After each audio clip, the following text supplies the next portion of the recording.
રવિવારની રવિ સભામાં તમારું હાર્દિક સ્વાગત છે। કલ્પના કરો કે જો આખી દુનિયાનું સોનું ચાંદી કે રૂપિયા તમારા ઘરે ભરેલા હોય, પણ એક દિવસ આંખ બંધ થઈ જાય તો એ ધન તમારી સાથે આવશે? નહીં આવે। આજ સત્યનંદ રાજાની કથા આજના રવિવારના દિવસે આપણે સાંભળવાની છે કે ધન ભેગું કરવું એ ખોટું નથી, પરંતુ એ ધનની ગુલામી કરવીને એ સૌથી મોટું દુઃખ છે।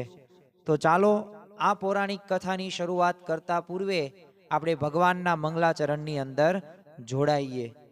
કૃપા કરો મુજ ઉપરે સુખ નિધિ સહજાનંદ, ગુણ તમારા ગાવવા બુદ્ધિ આપજો સુખ કંદ, ગુણ તમારા ગાવવા બુદ્ધિ આપજો સુખ કંદ। શ્રી સ્વામિનારાયણ ભગવાનની જય, સિયાવર રામચંદ્ર ભગવાનની જય, ઉમાપતિ મહાદેવની જય।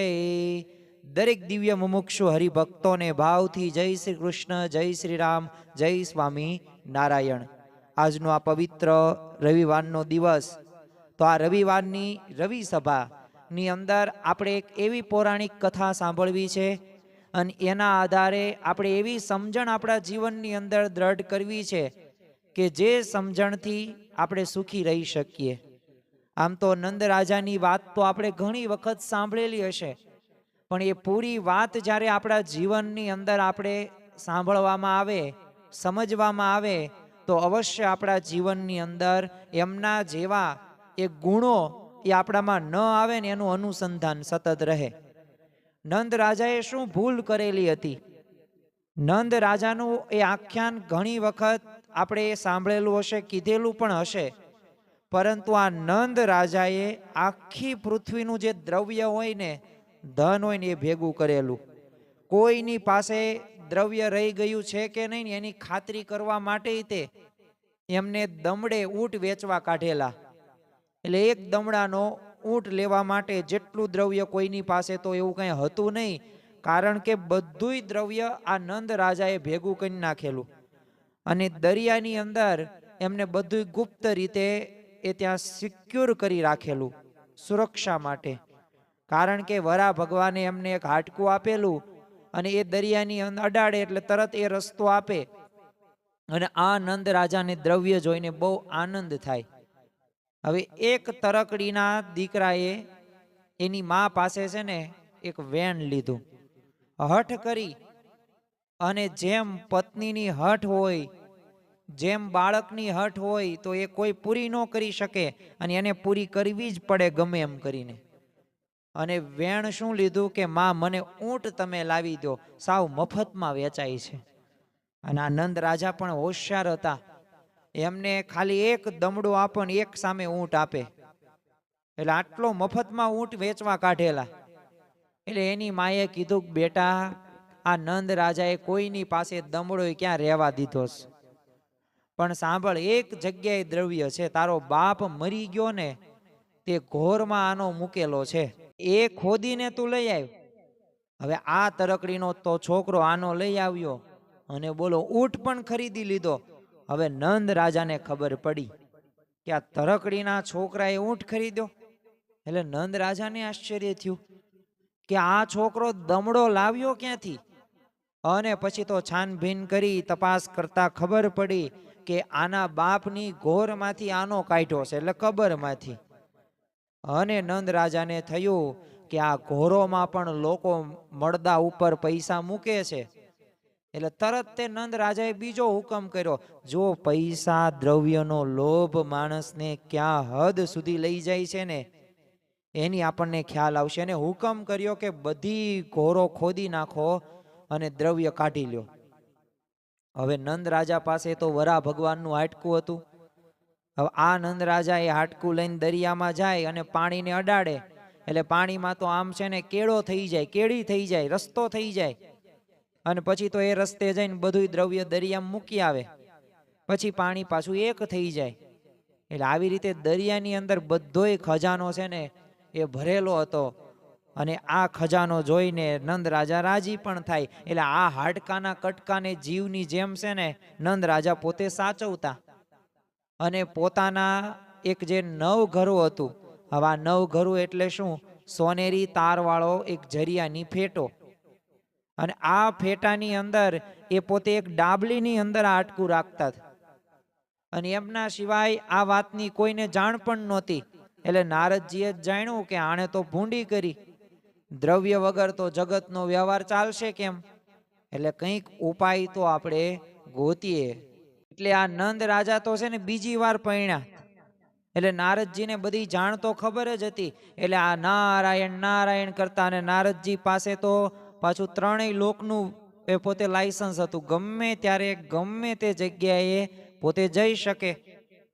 અને ભગવાનનું મન કહેવાય નારદજી. અને નારદજીએ ચિંતા સાથે એ રાણી સાથે જ ગયા. પરંતુ રાણીને એમ પૂછ્યો પેલો પ્રશ્ન, તમે કઈ જાણો છો? તો રાણીએ આશ્ચર્ય સાથે કીધું કે શું હશે, અને શું તમે જાણવાનું કહો છો? મને કઈ વાત ખ્યાલ નથી, તમે માંડીને કરો વાત.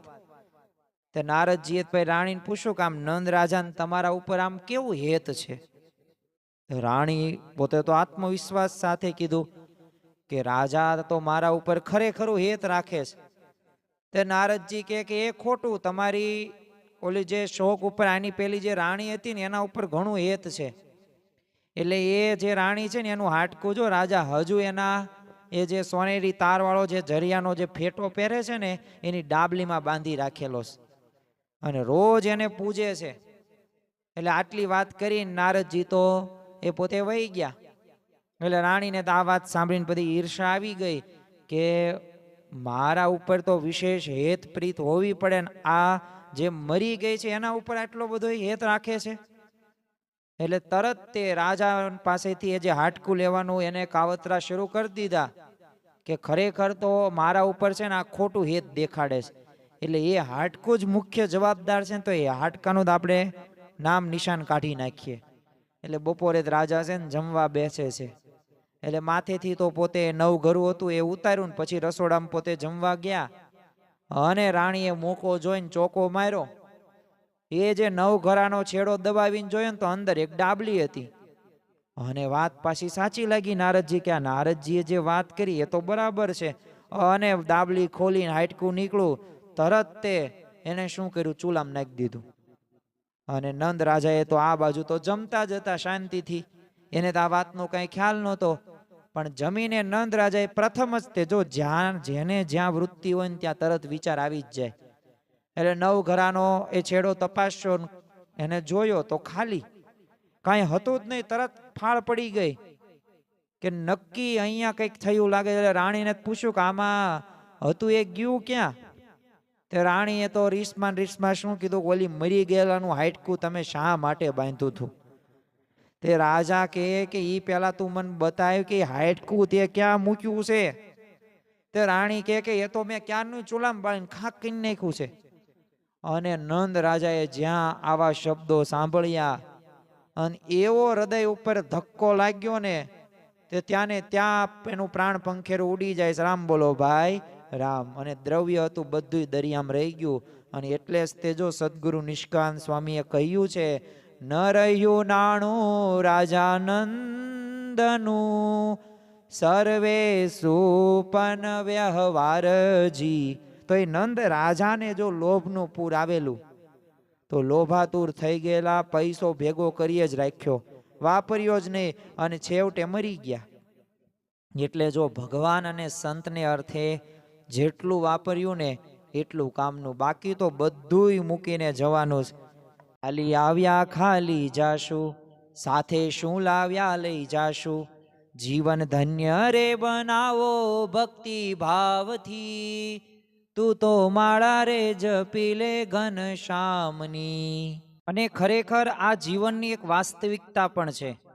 તમે જો શ્રીમદ ભગવદ્ ગીતાનું જ્યારે તમે શ્રવણ કરો ને તો એની અંદર બીજા અધ્યાયની અંદર 27મા શ્લોકની અંદર શ્રી કૃષ્ણ ભગવાન અર્જુનને કહે છે કે જાતસ્ય હિ ધ્રુવો મૃત્યુ ધ્રુવમ જન્મ મૃતસ્ય ચ, કે જે જન્મ્યો છે ને એનું મૃત્યુ નિશ્ચિત છે, અને મૃત્યુ પછી ફરી જન્મ પણ નિશ્ચિત છે. જેનો મોક્ષ નથી થયો, જે વાસનામાં છે, વિષયોમાં છે, સ્વભાવોમાં છે, તો આજ નહીં તો આવતીકાલ બીજો જન્મ તો લેવો જ પડશે, નિર્વાસનિક થવું પડશે. અને એ નિર્વાસનિક થશું ને તો આપણને આપણે જે ધામની અંદર જ્યાં ઈચ્છા ત્યાં આપણને પ્રાપ્ત થશે. અને ખરેખર એટલે જ તે યજ્ઞ દાન તપ કર્મ ન ત્યાજ્યમ કાર્યમેવ તતઃ. યજ્ઞ કે દાન કે તપ આ ક્યારેય છોડવા જેવા નથી. અને જો એ આપણે છોડીશું તો ખરેખર તો આપણને ભગવાન અને સંત જેવું સુખ પણ આવવાનું નથી. જે કોઈ પણ આગળ વધ્યા છે ને એ પોતે આ જ સિદ્ધાંતો સાથે આગળ વધ્યા છે ને એમને સુખ આવ્યું છે. જો નંદ રાજાએ આખી પૃથ્વીનું ધન ભેગું કર્યું, એટલો લોભ કે કોઈની પાસે એક દમડો પણ ન રહે, પણ પ્રશ્ન છે શું એ ધનનો ઉપયોગ એમને કર્યો? ના કર્યો, માત્ર ભેગું કર્યું. તો આજે પણ જો ઘણા લોકો જીવનભર કમાઈશ, રાત દિવસ બોલો ગધેડાની જેમ મહેનત કરે, પણ પોતે શાંતિથી જીવે નહીં. પરિવારને બોલો સમય ન આપે, સેવા ન કરે, દાન ન કરે, તો એ ધન કે કમાણી કે તમારો ધંધો વ્યવસાય શું કામનો? તમારા ઘરના સભ્યોને તમે બોલાવી શકવાના પણ સમય નથી, સાથે જમવાનો પણ સમય નથી, તો એ ધન શું કામનું? એ પૈસા શું કામના? આખું જીવન માત્ર શું હજુ થોડું વધુ, હજુ થોડું વધુ, હજુ થોડું વધુ. હવે એની પાછળ જ જો દોડવામાં પસાર થઈ જશે, ખબર પણ નહીં પડે. અને યાદ રાખજો, ક્યારે મૃત્યુ આવશે ને ખ્યાલ પણ નહીં આવે. એટલે ધન છે ને માણસ માટે છે, માણસ ધન માટે નથી. જે ધન વપરાય ને એ સંપત્તિ કહેવાય, અને જે પડ્યું રહે ને એ માત્ર ખાલી ભાર જ કહેવાય. એટલે પૈસા કમાવાની ના નથી, સર્વ કોઈએ પૈસા કમાવા, પણ એક વાત પાછી એ પણ યાદ રાખવી કે સેવા, ભક્તિ, કથા વાર્તા, એ મંત્ર બધું તે આપણે શરૂ રાખવાનું. નામ સ્મરણ, જે આપણે ભગવાનને માનતા હોય, હું એમ નથી કહેતો સ્વામિનારાયણ સ્વામિનારાયણ જ કરજો. તમે રામ કે શ્રી કૃષ્ણ ભગવાન કે બાપા સીતારામ કે જલારામ બાપા, એ જે તમે ભગવાન કે સંતમાં માનતા હોય એમાં તમે પણ કરજો, મૂકતા નહીં. એ જ કરવા જેવું છે. આ બધો વ્યવહાર તો આપણે કરીએ છીએ ને અનંત જન્મોથી કરીએ છીએ. મહાભારતની અંદર તમે જુઓ કે દુર્યોધન પાસે બધું હતું, રાજ્ય, સંપત્તિ, સેના બધું હતું, પણ લોભ ગયો નહીં. બોલો 5 ગામ પણ ન આપ્યા. અને પરિણામ શું આવ્યું? આપણે સર્વ કોઈ જાણીએ છીએ ને, બધુંય ગુમાવ્યું. તો લોભ રહ્યો ને હંમેશા વિનાશને તરફ જ લઈ જાય છે. એટલે આના ઉપર આપણે વિચાર અવશ્ય કરવાનો. રવિવારની રવિ સભા એ આપણને આવી અલગ અલગ બોધ કથા અને પ્રસંગોને આધારિત જ આપણે કરવાના છીએ. પરંતુ આ બોધ કથાઓને આધારે, આ પ્રસંગોને આધારે આપણે આપણા જીવનમાં કંઈક ને કંઈક તો શીખવું પડશે જ. તે ફરી વખત આપણે શ્રીમદ ભગવદ્ ગીતાને યાદ કરીએ કે ત્રિવિધમ નરકશ્ચેદમ દ્વારમ નાશનમાત્મનઃ કામઃ ક્રોધસ્તથા લોભઃ. કે કામ, ક્રોધ અને લોભ રહ્યો ને એ વિનાશના મુખ્ય 3 દ્વાર છે. જો કામ હશે, ક્રોધ હશે ને લોભ હશે તો અવશ્ય આપણને નરક સુધી પહોંચાડી દેશે. તો જો આપણે ભગવાનને જેવું સુખ લેવું હોય, આપણે આધ્યાત્મિક માર્ગે આગળ વધવું હોય, લૌકિક માર્ગે આગળ વધવું હોય, તો અવશ્ય આપણે આ યાદ રાખવું જ પડશે. અને જો આ ભગવાનનું મન નારદજી, આ જે આપણે બોધ કથા સાંભળી, તો આમ તો ભગવાન જગતનું કલ્યાણ ઈચ્છે છે. એટલે નારદજીએ શું વિચાર્યું? જો આખું ધન એક માણસ પાસે રહેશે ને તો દુનિયાનો વ્યવહાર કેવી રીતે ચાલશે? એટલે ભગવાને પરિસ્થિતિ કેવી ઊભી કરી કે અહીંથી એક આપણને મોટો પાઠ મળે છે કે ભગવાન જ્યારે આપણું કંઈ લઈ લે છે ને ત્યારે કદાચ આપણા માટે વધુ સારું વિચારી પણ રહ્યા હોય છે. એટલે ઘણીવાર આપણે કહીએ છીએ ને કે મારું નુકસાન થઈ ગયું, પરંતુ જો વર્ષો પછી આપણને સમજાય છે કે એ જે ઘટના બનીને એ મારા જીવનના આશીર્વાદ સમાન હતી. જો એ ઘટના ન બની હોત ને તો અત્યારે હું આટલો બધો એ સુખી ન હોત. તો જો આ બધુંય તે આપણને ભગવાનનું જે ચક્ર રહ્યું, ભગવાનનું મેનેજમેન્ટ રહ્યું ને, એને ભગવાનને કોઈ પામી ન શકે, ભગવાનને કોઈ જાણી ન શકે. એનો યથાર્થ મહિમા તમે સાંભળો ને એટલો ઓછો. અને જો આ નંદ રાજાની રાણી હતી ને એને ઈર્ષા થઈને, એટલે ઈર્ષાએ જો બુદ્ધિ બગાડી અને સાચું જાણ્યા વગર નિર્ણય લઈ લીધો. જીવનમાં છે ને આવું ક્યારેય આપણે ન કરવું. આખું રાજ્ય બદલાઈ ગયું. એના જે પતિ હતા, રાજા હતા, નંદ રાજા, એનું મૃત્યુ થઈ ગયું. બોલો, કારણ કે હૈયામાં એટલો ધ્રાસકો જ પડી ગયો. રામાયણની અંદર પણ તમે જો મંથરાએ કઈ કઈના મનમાં શું નાખ્યું, ઈર્ષાદ ભરીથી, અને પરિણામ શું આવ્યું? શ્રી રામને વનવાસ, સાથે સીતા માતા ગયા, લક્ષ્મણ પણ ગયા, ભરત પણ વલ્કલ વસ્ત્ર પહેરીને એ પણ જાય. બોલો, તો એક ખોટો વિચાર્યો ને આખું જીવન બદલી શકે છે. એમ આપણા જીવનની અંદર આ રાણીએ જે ભૂલ કરીને એ ભૂલ આપણે નથી કરવાની. ઈર્ષા પહેલા છે ને બીજાને નહીં, પોતાને બાળે છે. એટલે ઈર્ષા કરવાની તેમ શરૂઆત કરો છો, સામેવાળાને કંઈક થવું હોય થાય, કાંઈ નહીં થાય, તમને પહેલા થશે, કારણ કે તમે ઈર્ષા કર્યું છે. અને ઈર્ષાના લીધે જ તે એ પ્રશ્ન પણ બનવાનો છે. તમે જો એક હાડકું બળી ગયું અને રાજાનું હૃદય પણ બળી ગયું, વિચાર કરો, જે ધન માટે આખું જીવન પસાર કર્યું એ ધનમાંથી એક રૂપિયો પણ સાથે લઈ ગયા?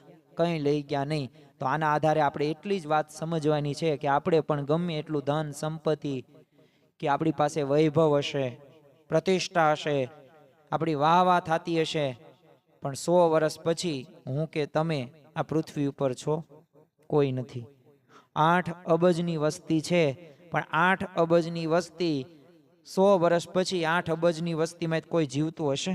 ચાલો, કોઈક 110 કે 115 વર્ષનો હશે, જીવતો હશે. ટકાવારી કેટલી? 1%? ચાલો 2% આપણે રાખીએ. તો જો આ પ્રકારની વાસ્તવિકતાનો આપણે સર્વ કોઈએ સામનો કરવાનો, જો આ જાણવું જ પડશે, આ સમજવું જ પડશે. સુખી થવું હોય તો જરૂરી છે, બાકી તો નાના નાના પ્રશ્નો રહ્યા તમને દુખી કરશે. આજે ઘરોની અંદર જો આવા પ્રશ્નો બને જ છે.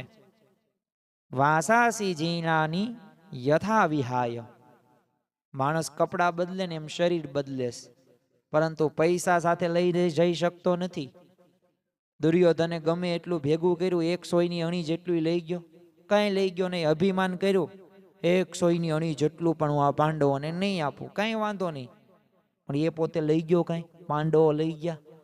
સિકંદર તમે જો, કિંગ સોલોમન તમે જો, માઇકલ જેક્સન, એલ્વિસ પ્રેસ્લી, કઈ સાથે લઈ ગયા નથી. તો એમ આપણે પણ આપણા જીવનની અંદર આ વાતોને આપણે દ્રઢતાથી પાલન કરવાનું છે. તમે જો ભાગવતનું તમે શ્રવણ કરો, પ્રથમ જ અધ્યાયની અંદર 12 અધ્યાય છે, આમ તો 12 સ્કંદ છે. તો એની અંદર રાજા પરીક્ષિતથી શરૂઆત થાય. માત્ર 7 દિવસ તેને વિતાવાના હતા, શ્રાપ મળે છે. ત્યારે રાજ્ય એને નથી બચાવ્યું, ધન નથી બચાવ્યું. એને શું કર્યું? શુકદેવજી પાસેથી શ્રીમદ ભાગવતનું કથા શ્રવણ કર્યું. એમ મૃત્યુ સમયે તમારું ધન કે પૈસા કંઈ કામમાં આવતા નથી. કોઈકને કેન્સર થયું હોય ને, તો કેન્સર હોસ્પિટલમાં એક આંટો મારી આવજો. એ કેન્સર ડિટેક્ટ જેને થયું છે, 3જા સ્ટેજ ઉપર છે ને, એ માથા પછાડીને રોશે, લોહીની ઉલટી કરશે. પૈસા ધનનો ઢગલો કરી દો તમે ડોક્ટર સામે, ડોક્ટર કહેશે કે નો મોર, અમે કંઈ ન કરી શકીએ, પૈસાથી આ ન થાય, દવા જ નથી. એમ આપણા જીવનની અંદર ગમે એટલું, ભલે આપણે સંતોષી નર સદા સુખી, એક વાત યાદ રાખવી, આ જેનામાં સંતોષ છે ને એ પોતે સુખી રહી શકે છે. સંતોષ નથી ને, તો સંતોષ લાવવાનો પ્રયત્ન કરજો. કારણ કે જીવનમાં જે પણ તમને ભગવાન કે સંતે આપ્યું છે ને, તમારા માતાજી કે શ્રી રામ ભગવાન કે કૃષ્ણ ભગવાન કે સ્વામિનારાયણ ભગવાન, તો એ બધાનો આભાર માનજો કે હે માતાજી, હે ભગવાન, તમે જે અમને આગળ વધાર્યા અને આ તમારા થકી અમે આ બધું મેળવ્યું ને, તો આ ધન અમે સારા માર્ગે વાળીએ, અને એટલું જ નહીં, સાચી રીતે અમે ધન કમાવીએ. કારણ કે ભગવાન સ્વામિનારાયણે પણ કહ્યું છે કે ધન કમાવો પણ ધર્મથી કમાવો અને ધર્મમાં વાપરો. સંત સેવા હોય, મંદિર સેવા હોય, ગરીબોની મદદ હોય કે સત્સંગ હોય, તો એ જ આપણું જો સાચું રોકાણ છે.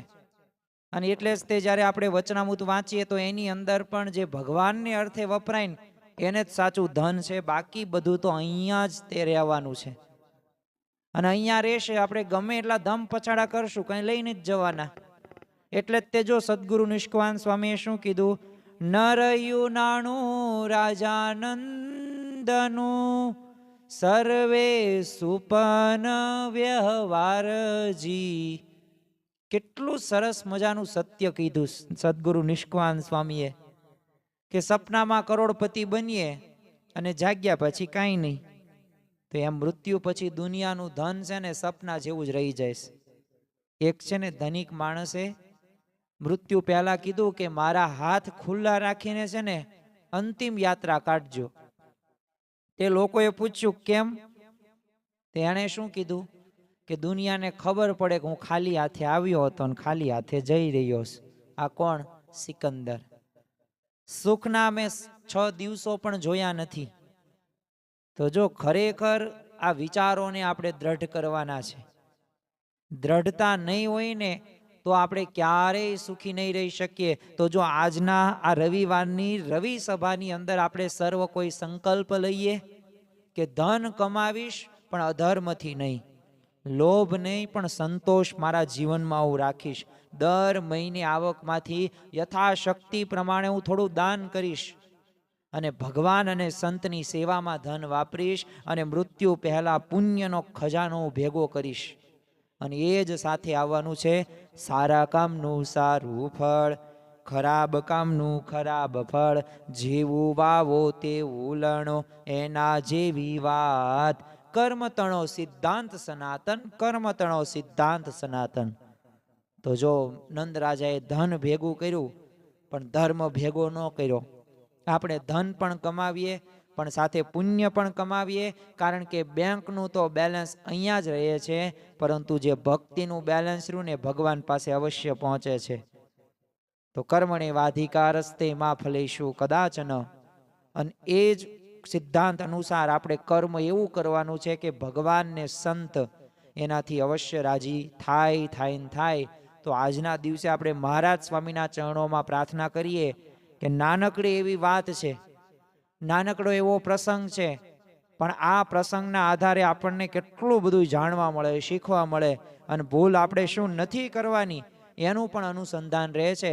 તો આ કથાને આપણા જીવનની અંદર આપણે આત્મસાત કરીને આપણે સંતોષ રાખીને આગળ વધીએ, એ જ આજના દિવસે પ્રાર્થના. શ્રી સ્વામિનારાયણ ભગવાનની જય.